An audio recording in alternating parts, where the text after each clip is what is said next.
आदिवासींचे बेमुदत निर्णायक आंदोलन. पालघर, ठाणे, नाशिक, रायगड हे जिल्हे शहरी व ग्रामीण भागामध्ये विभागले गेले आहेत. मोठ्या प्रमाणात या जिल्ह्यात आदिवासी व आदिम कातकरी जमातीचे पिढ्यानपिढ्या वास्तव्य आहे. त्यांचे अनेक मूलभूत हक्काचे प्रश्न देशाच्या स्वातंत्र्याला 77 वर्षांनंतरही प्रलंबित आहेत.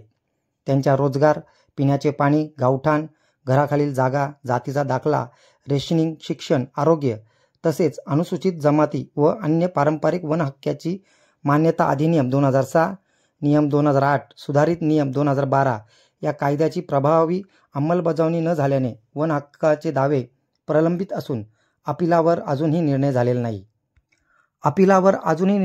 नाही. हा आदिवासी दावेदारांवर अन्याय असून गुन्हा आहे.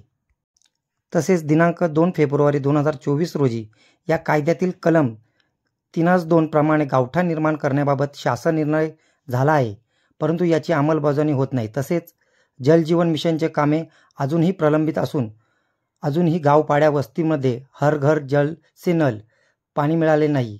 हे काम निकृष्ट दर्जाचे झालेले असून आराखड्याप्रमाणे या जिल्ह्यात कुठेही जलजीवनचे कामे झालेले दिसत नाहीत. यामध्ये मोठ्या प्रमाणात भ्रष्टाचार झाल्याने संबंधितांच्या निदर्शनात आले आहे.